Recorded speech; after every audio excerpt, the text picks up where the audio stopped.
പ്രിയമുള്ള സഹോദരന്മാരെ, സഹോദരിമാരെ, ഏവർക്കും ദൈവാനുഗ്രഹം എപ്പോഴും ഉണ്ടായിരിക്കട്ടെ.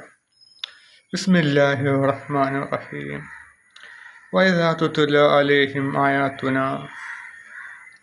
നമ്മുടെ വചനങ്ങൾ അവർക്ക് ഓതി കേൾപ്പിക്കപ്പെടുമ്പോൾ അവർ പറയും, ഞങ്ങൾ കേട്ടിരിക്കുന്നു, ഞങ്ങൾ വിചാരിച്ചിരുന്നെങ്കിൽ ഇതുപോലെ, അതായത് ഖുർആൻ പോലെ ഞങ്ങളും പറയുമായിരുന്നു. ഇത് പൂർവികരുടെ പഴങ്കഥകളല്ലാതെ മറ്റൊന്നുമല്ല.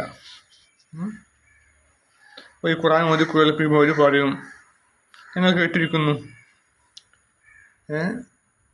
അവർ പിന്നെ എന്തെങ്കിലും കാര്യം പറഞ്ഞാൽ നമ്മൾ കേട്ടിട്ടുണ്ട്, പല ആൾക്കാരും കേട്ടിട്ടുണ്ട്, ആവർത്തിക്കേണ്ടെന്ന് പറയില്ല. അപ്പോൾ എന്താണ്, അവർക്ക് താല്പര്യമില്ലത്.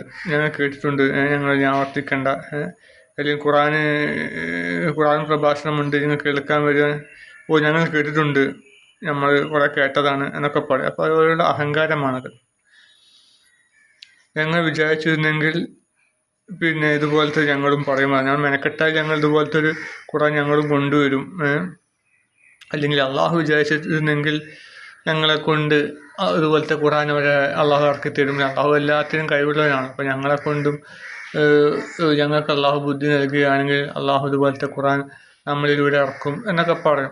സത്യനിഷേധികൾ പറയുന്ന ചില വാക്കുകളാണ്, നിരീശ്വരവാദികൾ. അവർക്ക് അള്ളാഹുവിൻ്റെ ശാപം ഉണ്ടാവട്ടെ. ഇത് പൂർവികന്മാരുടെ പഴങ്കഥകളല്ലാതെ മറ്റൊന്നുമല്ല. അത് എൻ്റെ അറിവിൽപ്പെട്ടൊരു വ്യക്തിയും അങ്ങനെ പാടുന്നത് ഞാൻ കേട്ടിട്ടുണ്ട്. ഖുർആൻ്റെ കാര്യം പറയുമ്പോൾ അതൊക്കെ പണ്ടത്തെ കഥകളാണ്, ഇപ്പോഴത്തെ കാര്യങ്ങളൊന്നും അതിലില്ല. പക്ഷെ ഇപ്പോഴത്തെ കാര്യങ്ങളൊക്കെ ഒരുപാട് ഇതിൽ ഉണ്ട്. നമ്മൾ ശ്രദ്ധിക്കാത്ത പലതും മനുഷ്യനൊന്നും തന്നെയാണല്ലോ. മനുഷ്യന് മാറ്റങ്ങളൊന്നുമില്ല. മനുഷ്യന് ഉപയോഗിക്കുന്ന ആഡംബരങ്ങൾക്കൊക്കെ മാറ്റമുണ്ട് എന്നുള്ളൂ.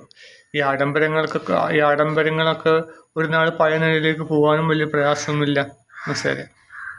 നമുക്കറിയാമല്ലോ, കുറേ മുമ്പ് ബോംബെയിൽ വെള്ളപ്പൊക്കമുണ്ടായി. അവിടെ അതുവഴി കറണ്ട് ഒക്കെ ആഴ്ചയോളം ഒരു കറണ്ട് ഇല്ലാതായിപ്പോയി. അപ്പോൾ ഒരു ഫോണും ഒന്നും വർക്ക് ചെയ്യാണ്ടായിപ്പോയി. വാഹനങ്ങൾ പിന്നെ ഓടാൻ കഴിയാണ്ടായി. അപ്പം നടന്നു പോകേണ്ടി വന്നു.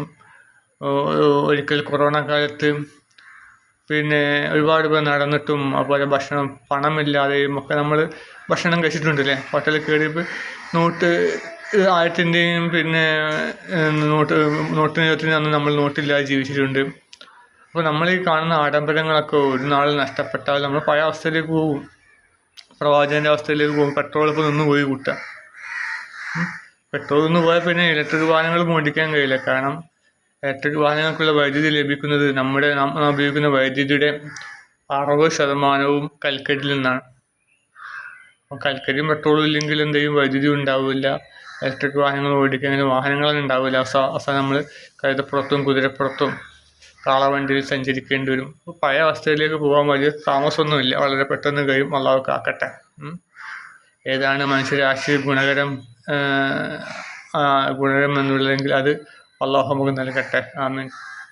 അതുപോലെ തന്നെ പഴയ അവസ്ഥയിലേക്ക് പോകാൻ വേണ്ട ക്ഷമയും പിന്നെ ഒക്കെ അള്ളാഹു നമുക്ക് നൽകുമാറാകട്ടെ. ആമീൻ. അപ്പം പറഞ്ഞു വരുന്നത്, ഇത് പഴയ കഥകളല്ല ഖുർആനിൽ ഇപ്പോൾ ആധുനിക മനുഷ്യൻ്റെ പല കാര്യങ്ങളും. ഇപ്പോൾ ഇവിടെ മുറിയിൽ എങ്ങനെ ഹുജുറാത്ത് എന്നൊരു ആയത്ത്, സൂക്തം, ഒരു അധ്യായമുണ്ട് നമുക്ക്. അത് നമ്മുടെ വീട്ടിൽ നമ്മൾ പാലിക്കേണ്ട മര്യാദകളും ഒക്കെയാണ്. മാതാപിതാക്കളുടെ മുറിയിലേക്ക് മക്കൾ വരരുത്, അങ്ങനെ പല കാര്യങ്ങളൊക്കെ പറയുന്നുണ്ട്. ഇപ്പോൾ നമ്മൾ വിചാരിക്കുക, ഒരാളെ കാറിലേക്ക് നമ്മൾ നോക്കാൻ പാടുണ്ടോ അല്ലേ? ഒരാൾ ഒരു വഴിയിൽ കാർ നിർത്തിയിട്ടുണ്ട്, അതിൽ ഫാമിലിയും ഉണ്ട്, നമ്മൾ അതിൽ നോക്കാൻ പാടുണ്ടോ എന്ന് ചോദിച്ചാൽ ഖുർആൻ നോക്കിയിട്ട് നമുക്ക് പറയാൻ നോക്കാൻ പാടില്ല എന്ന്. കാരണം അവരുടെ സ്വകാര്യ സ്ഥലമാണ് അല്ലേ, യാത്ര ചെയ്യുന്ന സ്ഥലം. വീട് പോലെ തന്നെ ഭാര്യയും ഭർത്താവും മക്കളും ഉള്ളത്. നമ്മൾ അതിലേക്ക് പാളി നോക്കേണ്ട ആവശ്യമില്ല. ഒരു ഒറ്റ നോട്ടം വേണം നോക്കാം, അല്ലാണ്ട് അതിലേക്ക് പാളി നോക്കേണ്ട ആവശ്യമില്ല. കാരണം എന്താ, ചിലപ്പം അതിലെ സ്ത്രീയും കുട്ടികൾക്ക് മുല കൊടുക്കുകയായിരിക്കും ഒക്കെ ചെയ്യുക. അപ്പോൾ അവരുടെ സ്വകാര്യ സ്ഥലമാണ്, വീട് പോലെ തന്നെ. അപ്പോൾ വീട് എന്നത് പരിഗണന അവരുടെ കാറ് എന്നതിനും കൊടുക്കാം. അപ്പോൾ നമ്മളേക്കും കാറിനെ പറ്റി ഖുർആനിൽ പറഞ്ഞിട്ടില്ലല്ലോ. അപ്പോൾ ഖുർആനിലൊരു കാര്യം പറഞ്ഞു വെച്ചിട്ട് നമുക്ക് മറ്റുള്ളതിലേക്ക് കണ്ടെത്താൻ കഴിയും, മറ്റുള്ളതിൻ്റെ ന്യായവിധി കണ്ടെത്താൻ കഴിയും. നമുക്കറിയാമല്ലോ, ഒരു മുലകുടി പ്രായം കണക്കാക്കിയതില്ലേ, പിന്നെ 30 മാസം 2.5 വർഷം മുല കൊടുക്കണമെന്ന് സ്ഥലത്തും ഗർഭധാരണം മുലയൂട്ടലും കൂടി 30 മാസമാണ് എന്നും പറയുന്നുണ്ടല്ലോ. അപ്പോൾ അത് കണക്കാക്കിയിട്ട് 6 മാസത്തിൽ കുട്ടി ജനിക്കുമെന്ന് വിധി പ്രഖ്യാപിച്ചു റളിയല്ലാഹു അൻഹു അല്ലേ. അപ്പോൾ അതാണ് ശരിക്കും നമ്മൾ ചിന്തിക്കാത്തതുകൊണ്ട്. ശരിക്കും നമ്മൾ ഖുർആനിൽ ആയത്തിൽ ചിന്തിച്ചു കഴിഞ്ഞാൽ നമ്മൾ ആധുനിക ലോകത്തേക്ക് വേണ്ട പല കാര്യങ്ങളും കണ്ടെത്താൻ കഴിയും. എന്നോടൊരു വ്യക്തി 1-2 വ്യക്തി പറഞ്ഞിട്ടുണ്ട്, എന്താണ് ഖുർആൻ പഴയ കാലത്തെ സംഭവം, പഴയ ചരിത്ര സംഭവമാണ്, നമ്മൾ ആധുനിക ലോകത്തേക്ക് വേണ്ടതൊന്നും ഇതിലില്ല, പക്ഷെ എല്ലാം അതിലുണ്ട്, നമ്മൾ ചിന്തിക്കാത്തത് കൊണ്ടാണ്. പിന്നെ പറയാം, അള്ളാഹുവെ, ഇത് നിന്റെ പക്കൽ നിന്നുള്ള സത്യമാണെങ്കിൽ നീ ഞങ്ങളുടെ മേൽ ആകാശത്ത് നിന്ന് കല്ല് വർഷിക്കുകയോ അല്ലെങ്കിൽ ഞങ്ങൾക്ക് വേദനാജനകമായ ശിക്ഷ കൊണ്ടുവരികയോ ചെയ്യുക എന്ന് അവിശ്വാസികൾ പറഞ്ഞ സന്ദർഭം ഓർക്കുക. അപ്പോൾ ഇവരെ ഒരു ന്യായവാദമാണ്. അള്ളാഹു പറഞ്ഞ സത്യമാണെങ്കിൽ നമ്മുടെ മേലത്തേക്ക് ഒരു കല്ലുമഴ വർഷിക്കട്ടെ, അല്ലെങ്കിൽ വേദനാജനകമായ ശിക്ഷ വർഷിക്കട്ടെ എന്ന് ചോദിക്കും. അതെപ്പോഴും ചോദിക്കാറുണ്ട്. ഇപ്പോഴും വേണമെങ്കിൽ അതിന് ശരിയൊക്കെ ഇപ്പം സ്റ്റേജിൽ നിന്ന് വേണമെങ്കിൽ ചോദിക്കാം, ഒരു കല്ലുമഴ അങ്ങോട്ട് വരട്ടെ, അല്ലെങ്കിൽ നമ്മുടെ കയ്യിലേക്ക് സ്വർണ്ണനാണയം, അള്ളാഹു പറഞ്ഞ ശക്തി ഉണ്ടെങ്കിൽ എൻ്റെ കയ്യിലേക്ക് സ്വർണ്ണനാണയം വരട്ടെ എന്ന് പറഞ്ഞാൽ എന്ത് ചെയ്യും? വരില്ല. കാരണം ഭൂമിയിൽ അങ്ങനെ ഒരു ദൃഷ്ടാന്തം വഴി ജനങ്ങൾ വരണം എന്ന് അള്ളാഹുവിന് ഉദ്ദേശമില്ല. ഖുർആനിൽ പറയുന്നുണ്ടല്ലോ, എല്ലാ മനുഷ്യരും വായിച്ച മാത്രയിൽ ഇസ്ലാം മുസ്ലിം ആകുന്ന രീതിയിലുള്ള ഖുർആൻ ഇറക്കാൻ അള്ളാഹുവിന് കഴിയും. പക്ഷെ അള്ളാഹു ഇങ്ങനെയാണ് ഇറക്കിയത്. കാരണം ആരാണ് സത്യം മനസ്സിലാക്കി വരുന്നത് എന്ന് മനസ്സിലാക്കാൻ വേണ്ടി അള്ളാഹു വലിയ ദൃഷ്ടാന്തമൊന്നുമില്ല, നേരെ ഒരു വരമ്പത്ത് നിന്നുകൊണ്ടുള്ള രീതിയിലാണ് ഖുർആൻ ഇറക്കിയത്. അങ്ങോട്ടും ചായാതെ ഇങ്ങോട്ടും ചായാതെ ഇറക്കിയാണ്. അങ്ങനെയുള്ളവർ ഇസ്ലാമിൽ വന്നിട്ടേ കാര്യമുള്ളൂ. മനസ്സിലായില്ലേ? വലിയ ദൃഷ്ടാന്തങ്ങൾ വന്നിട്ട് അന്ധമായിട്ട് ഇങ്ങോട്ട് വന്നുകൊണ്ട് കാര്യമില്ല അല്ലേ. ഇപ്പം ഒരു കുട്ടി കൽപ്പണിക്കൊക്കെ 10ാം ക്ലാസ് കഴിഞ്ഞ് കൽപ്പണിക്ക് പോയി. 10ാം ക്ലാസ് കഴിഞ്ഞ് വീട്ടുകാർ പഠിക്കാൻ വേണ്ടി പറഞ്ഞു, +2 പഠിക്കാൻ വേണ്ടി പറഞ്ഞു. പോവാതെ മടി പിടിച്ചു. അങ്ങനെ കൽപ്പണിക്കൊക്കെ പോയി. 2-3 വർഷം കൽപ്പണിക്ക് പോയി. അപ്പം അതിൻ്റെ ബുദ്ധിമുട്ടും വിഷമങ്ങളും അതുപോലെ തന്നെ മാസീറ്റൊക്കെ കേട്ടപ്പോൾ നമുക്ക് തോന്നി എനിക്ക് പഠിച്ചേ പറ്റുമെന്ന്. അങ്ങനെ എന്ത് ചെയ്തു, വീട്ടുകാർ എന്നെ പഠിപ്പിക്കാൻ പൈസ ഇല്ല എന്ന് പറഞ്ഞു. അവൻ തന്നെ എന്ത് ചെയ്യും, രാവിലെ ജോലിക്ക് പോകും, എന്നിട്ട് രാത്രി നൈറ്റ് ബാച്ചിനൊക്കെ പോയി പഠിക്കും. അപ്പം ആ പഠനത്തിന് എന്ത് ചെയ്യും, ഒന്നും കൂടി ശക്തി ഉണ്ടാവും.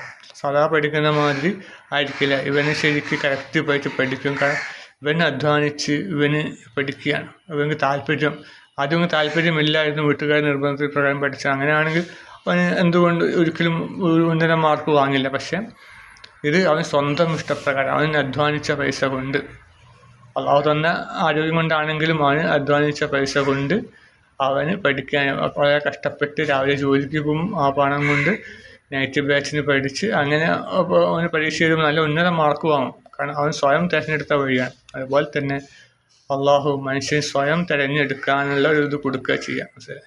എല്ലാവരും ഒറ്റയടിക്കും അന്ധമായിട്ട് റോബോട്ടിനെ പോലെ ഇസ്ലാമാക്കാൻ അള്ളാഹുവിന് കഴിയും. പക്ഷെ സത്യം മനസ്സിലാക്കി അതിലേക്ക് വരണം. ആ വ്യക്തി കൽപ്പനയ്ക്കൊക്കെ പോയി അതിൻ്റെ പ്രയാസങ്ങൾ ബുദ്ധിമുട്ടുകളൊക്കെ മനസ്സിലാക്കി അങ്ങനെ സ്വയം മനസ്സിലാക്കി വരുന്നതാണ്. അപ്പം അവൻ്റെ പഠനവും ആ ക്ലാസ്സിൽ വേറെ കുട്ടികളൊക്കെ ഉണ്ടെന്ന് കൂട്ടുക, വലിയ പണച്ചാക്കുകളുടെ മക്കളും അവരുടെ പഠനം വ്യത്യാസം ഉണ്ടാകും. ഇവന് പഠനം വളരെ ആത്മാർത്ഥമായിട്ടായിരിക്കും. അധ്യാപകൻ പഠിച്ചുകൊണ്ടിരാൻ പറഞ്ഞത് പൂർണ്ണമായിട്ടും പഠിച്ചുകൊണ്ടിരും. കാരണം അവൻ തന്നെ അവന് താല്പര്യം ഉണ്ടായിട്ട് പഠിക്കണം. അതുപോലത്തെ പണ്ടത്തെ ആൾക്കാർ, എൻ്റെ ഉമ്മൻ്റെ കാലത്തൊക്കെ പഠിക്കുന്ന കുട്ടികൾ നല്ല പഠനത്തിൻ്റെ ഗുണം അവർക്കുണ്ട്. 10ാം ക്ലാസ് പഠിച്ചിട്ടുണ്ടെങ്കിലും അവർക്ക് എല്ലാ കാര്യങ്ങളും ലോകവിവരങ്ങളും അക്ഷരമാലകളൊക്കെ കൃത്യമായിട്ട് എഴുതാനും പല പര്യായ പദങ്ങളും നമ്മൾ പോലും കേട്ടാൽ മനസ്സിലാവാത്ത പല പര്യായ പദങ്ങളും ഞാൻ എൻ്റെ ഉമ്മയോട് ചോദിക്കുമ്പോൾ വളരെ വസ്തുനിഷ്ഠമായി പറഞ്ഞിരുന്നു. കാരണം അക്കാലത്തെ പഠിപ്പ് അങ്ങനെയായിരുന്നു. കാരണം എല്ലാവരും പഠിക്കാൻ പോകില്ലായിരുന്നു. അധിക പേരും 2ാം ക്ലാസ്സും 3ാം ക്ലാസ്സും പഠിപ്പ് നിർത്തും. അപ്പോൾ പഠിക്കണം താല്പര്യമുള്ളവർ മാത്രമേ പഠിക്കാറുണ്ടായിരുന്നുള്ളൂ. ഇപ്പോൾ എല്ലാ ചണ്ടികളും പഠിച്ചുകൊണ്ടിരിക്കുകയാണ്. അതുകൊണ്ട് താല്പര്യമില്ല, അക്ഷരമാല പോലും മര്യാദയ്ക്ക് എഴുതാൻ അറിയില്ല, കൈയെഴുത്ത് മോശം, ഒക്കെ എല്ലാം കൊണ്ടും മോശമാണ്.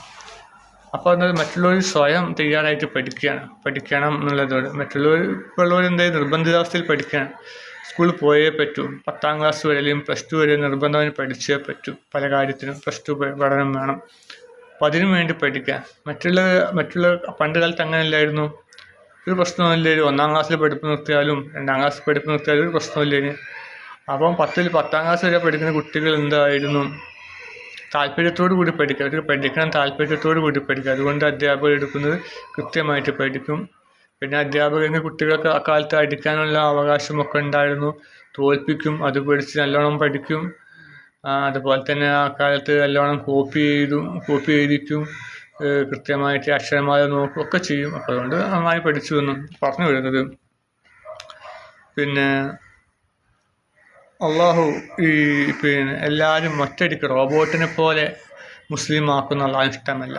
മറിച്ച് ഒരു ഖുർആൻ ഇറക്കി, ഒരു തുലാസ് പോലെ അങ്ങോട്ടും ഇല്ല അങ്ങോട്ടും ചായാണ്ട് അന്ധമായിട്ട് എല്ലാവരും ഇങ്ങോട്ട് പാഞ്ഞു വരാതിരിക്കാൻ തക്കവണ്ണം വെച്ചു ഖുർആൻ ഇറക്കി. എന്നിട്ട് അത് മനസ്സിലാക്കിയിട്ട് ആൾക്കാർ വരും അല്ലേ. അപ്പം ഒരു പണ്ടിൻ്റെ ഒപ്പം പറയും, ഒരു 2 പേര് തുണി എടുക്കാൻ വേണ്ടി പോയി. ഒരു പിതാവും മകളും കല്യാണത്തിന് ഡ്രസ്സ് എടുക്കാൻ പോയി. അപ്പം പിതാവ് എന്ത് ചെയ്തു, ഒരു സാധാ ഒരു പീടികയിൽ ഇങ്ങോട്ട് കയറി. വലിയ പീടികൾ, വലിയ ആഡംബരങ്ങളൊക്കെ വെച്ച് വലിയ പീടികളുണ്ട് തുണി ഡ്രസ്സ് എടുക്കാൻ വേണ്ടിയിട്ട്. അപ്പോൾ വേറെ ചെട്ടിയാരെ പീടികയിൽ അങ്ങോട്ട് കയറി. അത്രക്കൊന്നും മൂല്യമൊന്നും ഇല്ലാത്തൊരു പീടിയാണ്. അപ്പം മകൾ വെച്ചു, ഇവിടെയാണ് അച്ഛാ കയറുന്നത്, ഇവിടെ എന്തുണ്ടാവുക വെച്ചു. അങ്ങനെ ചെട്ടിയാരെന്ത് ചെയ്തു, നല്ല നല്ല ഡ്രസ്സുകൾ ഇങ്ങോട്ട് അൽമാരയിൽ അടുക്കി വെച്ചിരിക്കുക. പുറത്തേക്കൊന്നും കാണിക്കാൻ വേണ്ടി ഒന്നും വെച്ചിട്ടില്ല. അൽമാര അടുക്കി വെച്ചിട്ടൊക്കെ ഇങ്ങോട്ട് ഇട്ട് കൊടുത്തു. അങ്ങോട്ട് വേണ്ട ശേഷം അങ്ങോട്ട് അത്ഭുതപ്പെട്ടു, ഇത്രയും സ്റ്റോക്ക് ഇവിടെ ഉണ്ടോ എന്നുള്ളത്. അപ്പം മറ്റുള്ളവരെന്താണ്, പരസ്യങ്ങളും പുറംപൂച്ചുകളാണ്. അദ്ദേഹത്തിന് അതിൻ്റെ ആവശ്യമില്ല. അദ്ദേഹത്തിന് പീടികയിലേക്ക് ആൾക്കാർ തിരഞ്ഞു വരികയാണ്. അതുകൊണ്ട് പുറത്തേക്കൊന്നും വെക്കേണ്ട ആവശ്യമില്ല.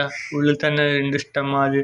ഉള്ളിലെ വലിയ ഗോഡൗണും കാര്യങ്ങളും അവിടെ നിന്ന് വലിയ മേത്തരം ഡ്രസ്സ് കൊണ്ടുവരികയും പരിപൂർണ്ണ ഇഷ്ടത്തോടു കൂടി അവർക്ക് വേണ്ട ഡ്രസ്സ് മുഴുവനും കിട്ടുകയും ചെയ്തു. അപ്പോൾ അതാണ്. അപ്പം അത് നമ്മൾ ഇറങ്ങി ചെല്ലണം. ഖുർആൻ ഒരു കുളം പോലെ അല്ലേ, നമ്മൾ കുളം പുറത്തുനിന്ന് കാണുന്നത് പോലെ പേടിച്ച് മാറരുത്, അതിലേക്ക് ഇറങ്ങി ചെല്ലണം. നമ്മൾ വസ്ത്രമൊക്കെ അയച്ച് നീന്താൻ പറ്റിയ വേഷങ്ങൾ ധരിച്ച് അതിലെ തണുപ്പും ഇതൊക്കെ അനുഭവിച്ച് ഇറങ്ങിക്കഴിഞ്ഞാൽ നമുക്ക് ആ കുളത്തിൻ്റെ സുഖവും മറ്റുമൊക്കെ നമുക്ക് കിട്ടും. അല്ലെങ്കിൽ ആ പുഴയുടെ മനോഹാരിത അനുഭവിക്കാൻ കഴിയും. വലിയ പരസ്യങ്ങളൊന്നും അല്ലാതെ കൊടുക്കുന്നില്ല. ഖുർആൻ വായിക്കണം, അത് അങ്ങനെയാണ് വായിക്കുമ്പോഴത്തേക്ക് അത്ഭുതം സംഭവിക്കുന്നില്ല. ഖുർആൻ ഒരു വായന വായിക്കുമ്പോഴത്തേക്കും അവനൊരു വലിയ വീട് കിട്ടി, അല്ലെങ്കിൽ അവൻ്റെ മക്കൾക്ക് ജോലി കിട്ടി, ഭാര്യ പ്രസവിച്ചു, അങ്ങനത്തെ അത്ഭുതങ്ങളൊന്നും അല്ലാതെ ഖുർആനിലൂടെ കാണിക്കുന്നില്ല. മറിച്ച് അതിൻ്റെ വക്താക്കളാക്കണം. ഖുർആൻ എന്താണോ പഠനം അതനുസരിച്ച് ജീവിക്കുമ്പോൾ മാറ്റം വരും. അതിനുള്ള ഏറ്റവും വലിയ ഉദാഹരണമാണ് ബദർ യുദ്ധം അല്ലേ. ബദർ യുദ്ധത്തിൽ വിജയിച്ചത് എന്തുകൊണ്ടാണ്? അവർ ഖുർആൻ്റെ ആൾക്കാരായിരുന്നു. അപ്പോൾ അതിൻ്റെ ഫലം കണ്ടു. ഇപ്പോഴും നമ്മൾ ഖുർആൻ അനുസരിച്ച് ജീവിക്കാൻ തുടങ്ങിയാൽ നമ്മൾ ബദറിലായാലും വലിയ യുദ്ധങ്ങൾ ജയിക്കാൻ കഴിയും. അപ്പോൾ നമ്മൾ ഖുർആൻ്റെ വക്താക്കളാവുക. മാനവരാശിക്ക് മാർഗദർശകമായ ഖുർആൻ മുറുകെ പിടിച്ച് ജീവിക്കുന്ന ഭാഗ്യമായി അല്ലാഹു നമ്മൾ ഉൾപ്പെടുത്തുമാറാകട്ടെ. ആമീൻ.